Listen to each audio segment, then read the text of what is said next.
Good morning students. Now we start our today's class in subject of particle science, and we learn our next book, which is particle theory, and our first chapter particle theory and introduction.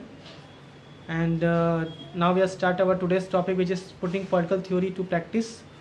यानी कि जो राजनीतिक सिद्धांत हैं, जिन राजनीतिक सिद्धांतों की बात अभी हम लोगों ने पिछले लेक्चर्स में की थी, equality, justice, development, citizenship, freedom, इन सारे थियरीज़ को, इन सारे प्रिंसिपल्स को हम अपने दैनिक जीवन में, अपने व्यवहार में कैसे उतारें। तो आप लोगों के लिए ये सब चीज़ें बड़ी नई होंगी। हालांकि प्रैक्टिस में आप रोज़ इसको लाते होंगे, लेकिन कभी इस चीज़ों को व्यवहार में, बिहेवियर में महसूस नहीं किया, फील नहीं किया। जैसे मैं अगर एग्जांपल के तहत आपको बताऊं, हमारे आसपास बहुत सारी ऐसी चीज़ें होती हैं कि अगर हमें किसी बैंक में हम लाइन लगाए हुए हैं, हमारा कोई काम है और हम अपना प्रभाव दिखा करके, व्यवहार दिखा करके उस लाइन में आगे बढ़ जाए और अपना काम जल्दी से करा करके आ जाए, तो हमारे लिए तो ये बहुत खुशी की बात होगी, गर्व की बात होगी कि हम इतने व्यवहारिक हैं, हमारा इतना हनक है, हमारे इतने प्रभाव हैं कि हम बैंक में गए और बिना लाइन के अपना काम करा के वापस आ गए। लेकिन ज़रा रुकिए वहीं पे। अब आप थोड़ा सा उस लाइन को देखिए और उस लाइन में खड़े हुए लोगों को महसूस करिए जो आपसे पहले खड़े हैं और आपके प्रभाव के कारण वो ठगे से महसूस कर रहे हैं। अब चूँकि पॉलिटिकल थियरी में हम लोगों ने बात की थी इक्वलिटी की, समानता की, लेकिन क्या हमने व्यवहार में इसको उतारा? जनरल बिहेवियर में हमने इसको फॉलो किया? हम अलग अलग पार्टीज़ के विचारधारा को फॉलो करते हैं। कोई भारतीय जनता पार्टी को फॉलो करता है, कोई समाजवादी पार्टी को फॉलो करता है, कोई कांग्रेस को फॉलो करता है, कोई बहुजन समाज पार्टी को फॉलो करता है। और इनके प्रिंसिपल्स, इन सब पार्टीज़ के जो सिद्धांत हैं वो बहुत ऊंचे सिद्धांत हैं। कोई कहता है हम समाज में समाजवाद लाएंगे, समाजवाद यानी कि इक्वलिटी लाएंगे, ना कोई अमीर रहेगा ना कोई गरीब रहेगा, सबको एक समान सुविधा मिलेगी। कोई कहता है हम राष्ट्रवादी हैं, हम राष्ट्र के द्रोहियों को घर से, देश से बाहर निकाल देंगे, हम जनता की सेवा करेंगे। कोई कहता है कि हम बहुजन समाज यानी कि जो शेड्यूल कास्ट है उसके लिए काम करेंगे, हम समाज में ऐसा सिस्टम बनाएंगे कि जो आज तक जिस वर्ग का विकास नहीं हुआ, जो वर्ग दलित वर्ग कहलाता है और बहुत ही गरीबी में रहता है, उसका विकास करेंगे। अफसोस की बात है कि आज तक इतनी राजनीति होने के बाद भी वो दलित वर्ग दलित ही रह गया, उसी मरीन बस्ती में रह गया। अब इन सारी चीज़ों के बाद आपको क्या समझ में आया? ये जितनी पार्टीज़ हैं, हम पार्टीज़ का नाम न भी लें तो हम जितनी अच्छी बातें कर लेते हैं, सिद्धांत की बातें कर लेते हैं, प्रिंसिपल्स की बातें कर लेते हैं, समाज में एकता होना चाहिए, समानता होना चाहिए, स्वतंत्रता होना चाहिए, विकास होना चाहिए, लेकिन वास्तविक धरातल पे ये चीज़ें दिखती नहीं है, होती नहीं है।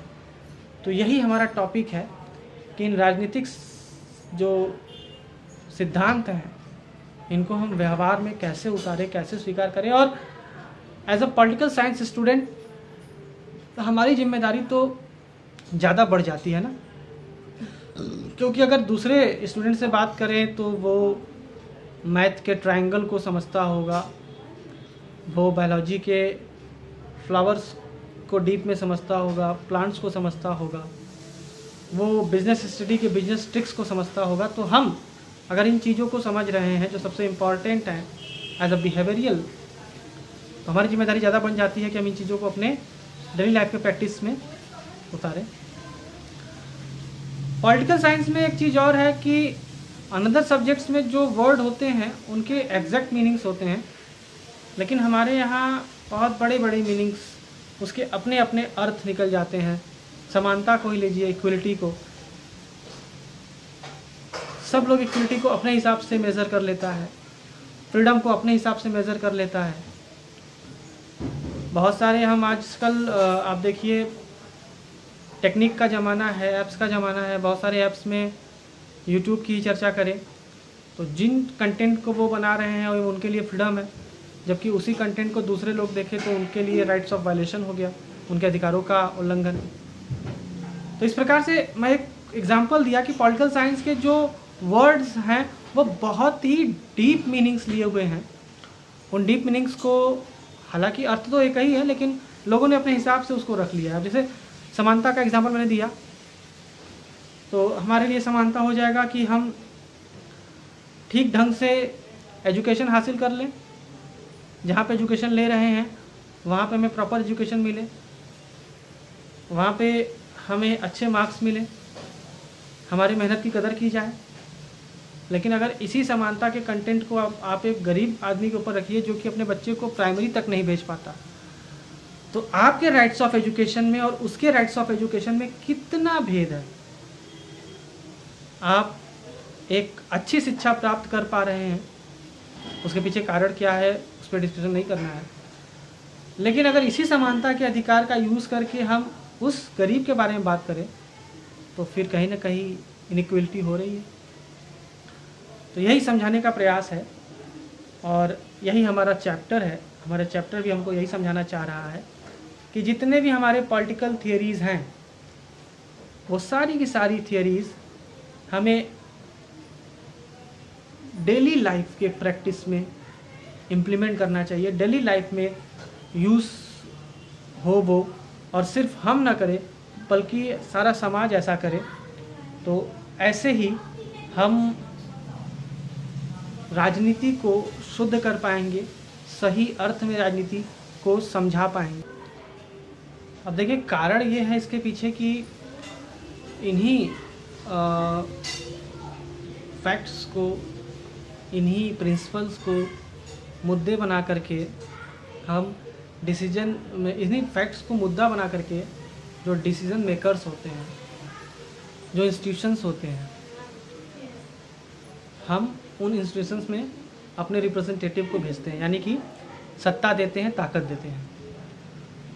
और अगर वही इन प्रिंसिपल्स को फॉलो न करें, वही इन प्रिंसिपल्स को न माने, तो फिर जिस गोल से हम, जिस लक्ष्य को प्राप्त करने के लिए हम सरकार चुनते हैं, रिप्रेजेंटेटिव्स भेजते हैं इंस्टीट्यूशंस में, लेजिस्लेचर जैसे इंस्टीट्यूशंस में, तो बताइए किस प्रकार से हम अपने गोल्स को अचीव कर पाएंगे, डेवलप्ड हो पाएंगे, देश का विकास हो पाएगा? नहीं हो पाएगा। क्योंकि जब प्रिंसिपल लेस गवर्नमेंट रहेगी तो जाहिर सी बात है समाज में फिर अनइक्वलिटी, तमाम प्रकार के वेलनेस और डेवलपमेंट रुकेगा। इनइक्वलिटी होने की वजह से जो हमारे पास अपॉर्चुनिटीज़ रहेंगी, अपॉर्चुनिटीज़ किस मुद्दे पे? रोज़गार पाने के लिए, अच्छी शिक्षा पाने के लिए, अच्छा स्वास्थ्य पाने के लिए, उसमें कमी आएगी। उसमें कमी आएगी तो फिर एक विरोध पनपेगा। जाहिर सी बात है देश का बहुत बड़ा तबका सरकार या संविधान में विश्वास नहीं रखेगा। और ये मेरा प्रीवियस चैप्टर था कि हम संविधान और सरकार को कैसे प्रभावी बना सकते हैं, तब जब हम जनता के हित की बात करें, जो ऐसा व्यवस्था दे कि जनता अपने हित, अपने लक्ष्य, अपने गोल्स को पा सके। इस प्रकार से एक तरीके से पूरा का पूरा जो सिस्टम है, जो गवर्नमेंट सिस्टम है, जो रूल सिस्टम है, जो इंस्टीट्यूशंस हैं, वो फेल हो जाएगा। तो इन सारी चीज़ों को सुनिश्चित करने के लिए सबसे मेन बात है कि इस पूरे प्रिंसिपल को, जो भी पॉलिटिकल थ्योरीज से हमें प्रिंसिपल्स मिले हैं, पॉलिटिक्स से मिले हैं, उनको ज़रूर अपने डेली लाइफ में पॉलिटिकल पार्टीज़ के जो पॉलिसीज़ हैं उसमें इम्प्लीमेंट करवाना ही होगा।